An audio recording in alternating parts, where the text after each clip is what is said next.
On February 25th, the U.S. government auctioned a U.S. Treasury security that would have a term of 7 years. It went pear-shaped. It went very bad. It was awful. It was awful. That's what the financial media reported. One person here I'm quoting right now from DRW Trading, strategist Lou Bryan called the result terrible. Another person here, Sudabra Rajappa, head of U.S. rate strategy from Societe Generale. He said, it's starting to become a momentum trade and the sell-off is becoming a global phenomenon. Barron said it was a brutal auction. You might have remembered that on that particular day, CNBC and Bloomberg just decided to go off the air and air that disaster movie 2012, that thriller where the whole tectonic plates came apart. That's all they aired that particular day. So you know about that.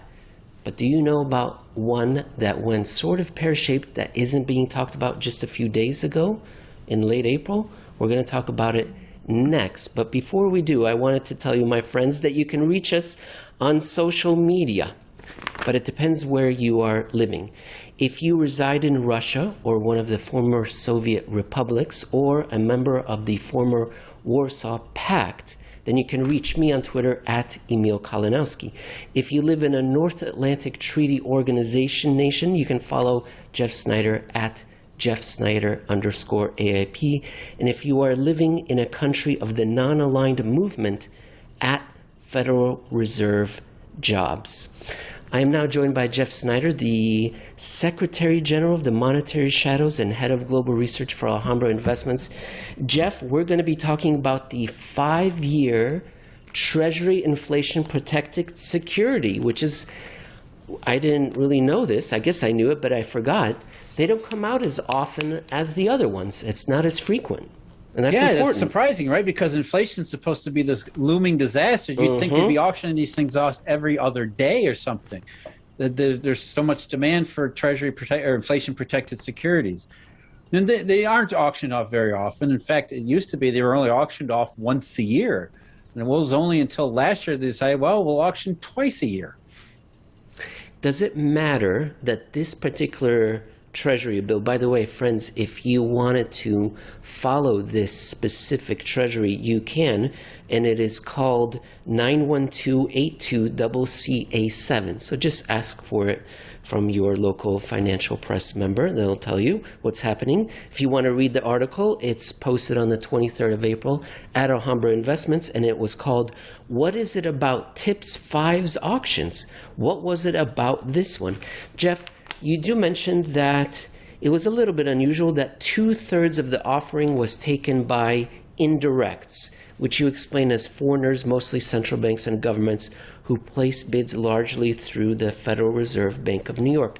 Is that going to play an important role in our discussion? Does it mean that the primary dealers have finally, I don't know, they've left the foreigners holding the bag? Is that what we're trying to say? Not necessarily. It's just the primary dealers were not enthusiastic about owning these things for themselves or for their financial customers, which is kind of interesting in itself because it suggests, I mean, dealers are usually all over nominal treasuries. Why would it be mostly foreigners who are overbidding for inflation protection? Does somebody know something that foreigners don't? It's kind of a thing. It's not just foreigners. It's foreign officials. It's usually foreign central banks and foreign governments who are bidding for these inflation protected securities. Well, let's set the scene before we talk about our 91282CCA7. Let's go back in time and take a look at previous auctions. And why are we doing that, Jeff? Because as you explain, these things, because they don't come out so often as the nominal ones, they have an ability to reset the market. Have I explained that correctly? Yeah, because the auctioned off security are the most representative of that particular issue. And it only comes out once a year. Now, there's usually there had been an auction and 2 reopenings that took place every year, but essentially, basically one security, one 5-year TIPS every year. And so the market can kind of misalign itself over time, especially over an entire year where you don't have auctions to reset recalibrate market expectations with primary and secondary marketplaces. And I suppose reopening is self-explanatory, but what does that mean? I've pulled up a graph now, and you've highlighted when the reopenings happen, and you note that it's now 4 years, 8 months, and 4 years, 4 months. What is a reopening? And is it's essentially you're auctioning, it's a different auction, but you're auctioning off the same security that you had previously auctioned off at the beginning. So the 5-year auction, the TIPS auction that took place in April of 2014, several months later, by August of 2014, there was another auction, but it was a reopening where the government sold the same QSIP, the same security, the same identical characteristics. And so the maturity by then was, instead of 5 years, it was down to 4 years, 8 months. So it was a reopening of the auction that had already been, reopening of the security that had already been auctioned off previously. And then there was a second reopening in December of that year. And that was a normal pattern, annual pattern for TIPS securities. The government would auction it off once a year and then reopen the auction 2 other times. Now, the graph we're looking at right now is the 5-year that was released in April 2014, and you're showing the break-even rate as well as the real rate. Now, I'm just going to set the context, and then you take us from there, Jeff. The context was that in late 2013, Euro-dollar futures started indicating concern. The Chinese yuan and U.S. Treasury nominal yields in January of 2014 started saying, And then in April, I think the Chinese yuan really started to turn. What we were witnessing were the beginning initial rumbles of the third Eurodollar disorder. Is that anywhere visible in our TIPS Treasury auction, or what are we seeing within that context? Well, let's explain what we're showing on this chart first. The real yield, which is the dotted pinkish line above, is what you're actually buying in the marketplace. And the red line below it, the inflation break-even, is a calculation that takes the difference between the real yield and the same maturity nominal U.S. Treasury. So what we're saying is that the market, on average, is expecting inflation break-even of the difference between those two securities. So you're buying the real yield, and it's the inflation break-even that gives us an idea of what the market is thinking it's buying in terms of inflation protection. And what we see in April of 2014 from the 5-year TIPS auction is that suddenly, when the auction was conducted, there was a lot more demand for this inflation-protected stuff than the secondary market had been thinking about up until that time. And as you just said, Emil, part of that was because nominal treasuries themselves were falling. And so the demand for these TIPS, this inflation-protected securities at that time, meant that inflation break-evens went much higher. And so it looked like it was very consistent with the idea that prevailed in the mainstream at the time, which was that the global economy, and the U.S. economy in particular, was about to take off. And as Janet Yellen was taking over from Ben Bernanke, her big risk, or at least what she was hinting at, was that the risks were tilted to the upside, inflation, overheating, as they called it at the time.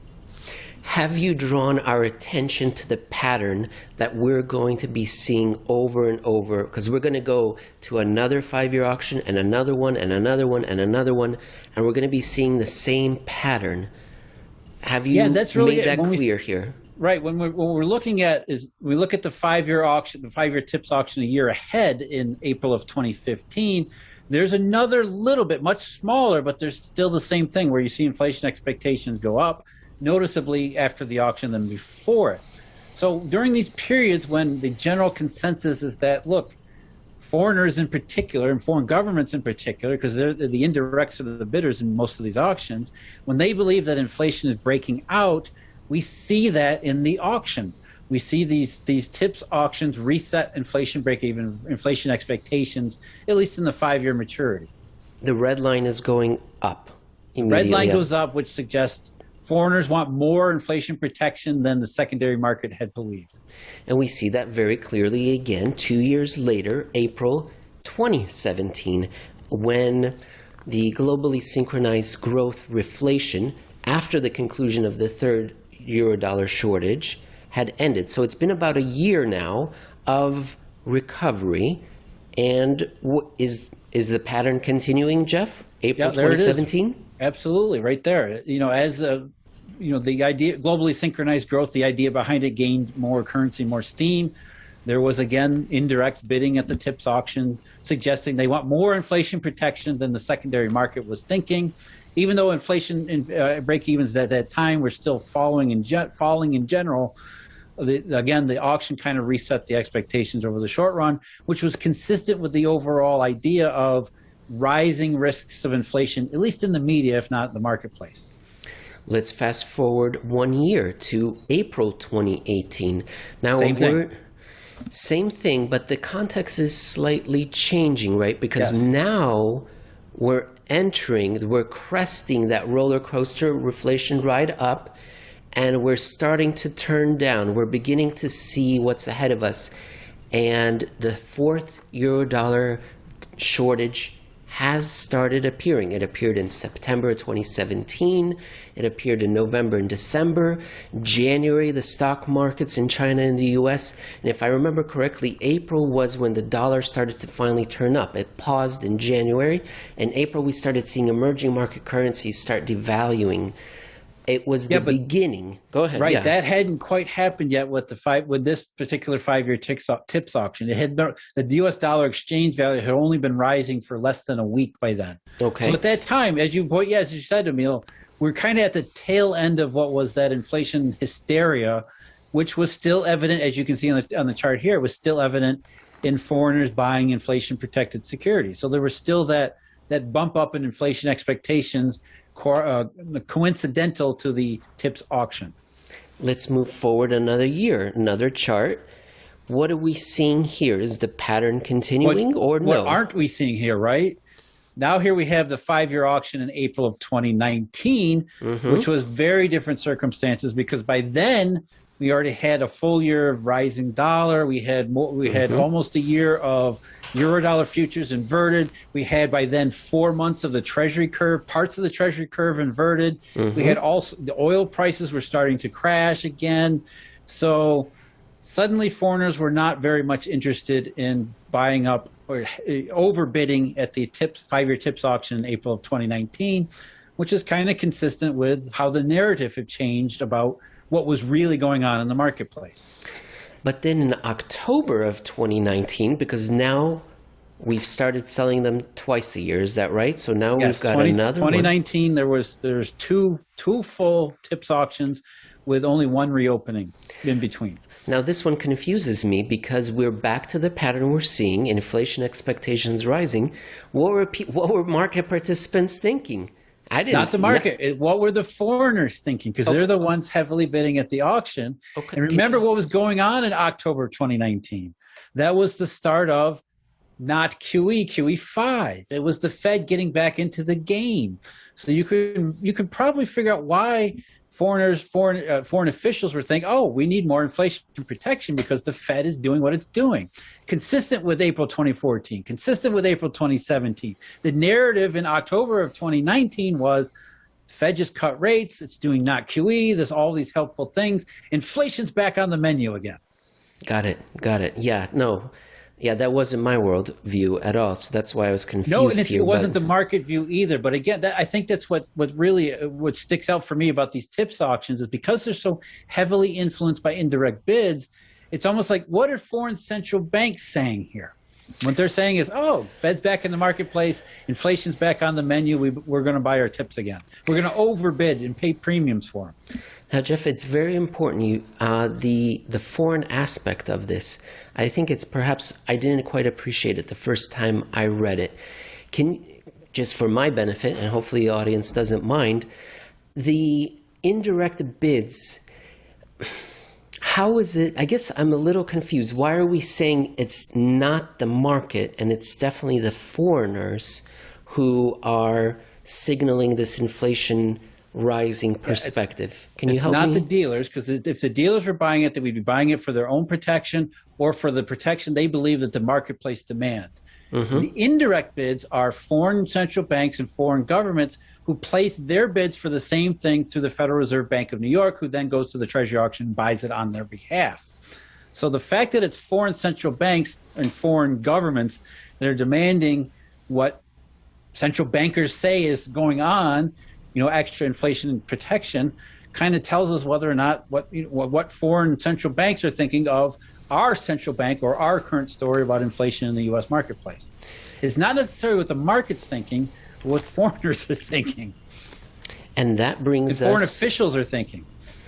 And that brings us to present day, Jeff. And that was the whole point of my introduction, is we've seen the pattern now since 2014. We just had a 5-year Treasury Inflation Protected Security auction. And Jeff... That's what, Emil, what's interesting here is that through all this last 7 years of TIPS auction that we just went through, we never saw this. Even when there was no reaction at all, even when there was no, as we look at the April of 2019 auction, it wasn't that TIPS inflation expectations were so out of line that they dropped. They just didn't go up. That was during these inflationary, or at least the narrative of inflation, those periods, those months, those auctions, we saw a rise in inflation expectations because of foreign official demand for inflation protection. But we never saw selling, or we never saw underbidding or discounting inflation securities. And it's really kind of curious why here we are in April of 2021 when supposedly inflation, at least the rhetoric about inflation, is completely out of control. This stuff is coming, it's looming, it's guaranteed. And here we have one specific audience that has in the past been so susceptible to that very narrative, saying, not only do we not believe it, we're not going to bid for it. That's what really sticks out to me, is that, wait a minute, these are the people who are gullible. These are the idiots who all fight time and again fall for the inflation story. And in April 2021 of all times, they say, not only do we not buying it, we're actively not participating in it. This is by no means a top tier indication. It's not like we need to hang our hat on this. It's just one of those curious things that you look at and say, this is so far against what we're supposed to think and what we're supposed to believe. It's one of those, you just kind of pay attention to it and ask yourself, what must be going on here? In that movie 2012, it starred Thandie Newton, Amanda Peet, and Beatrice Rosen. There were some men in the movie too, Jeff, but that's not why I went to go see it. Jeff, on Bloomberg and on CNBC, are they replaying 2012 now, the disaster movie thriller, action thriller? Because this seems like a serious message, but it goes against the narrative, doesn't it? So I'm guessing your answer is no. Yeah, I'm not really sure I've seen it anywhere. I don't think I even saw any articles printed in the usual places. Right, the articles should be saying something. At least I mentioned, hey, this kind of went. This didn't go the way we thought it would. It's just something, because it is an oddity. It's a curiosity, and maybe it is just an anomaly. Maybe there was a technical reason I'm not aware of that prevented the indirect bids from going crazy for this stuff. I don't think so, because I generally pay too much attention to this kind of stuff to begin with. But it's, here we are, April 2021, the audience for the inflation. These are the people that buy this stuff, and all of a sudden they didn't. Just something to keep in mind, keep in back of your head the next time you hear about inflation being this foregone conclusion. I remember one of the themes of our previous shows when we were talking about FedWire was the difference between anomalies that remain anomalies and anomalies that become triggers. And yeah, this is just another anomaly in a collection of anomalies. And we shall see over time whether it leads to a trigger in the market's reevaluation of recovery and reflation. We shall see. Jeff, great show. Did we not cover something that we should have in this article before we end the show and go into the weekend? No, I think we got it all here, except, the theme of this show entirely is dealer balance sheet constraints and what dealers want and what dealers are doing, and putting that in the context of the TIPS auction. They don't really care for this. They don't buy the TIPS. They're not the ones who are buying the TIPS, which is, itself, it's another one of those things you put in the back of your mind. How am I going to ask David Parkins to illustrate dealer balance sheet constraints? He'll come up with something. If you figured that one out, let me know, because I've been trying to figure out how to explain it for many, many, many, many years, and leave it to David to find a way to do it. He would too. All right. Great show, Jeff. I enjoyed it. I'll talk to you next week. All right. Take care, Emil.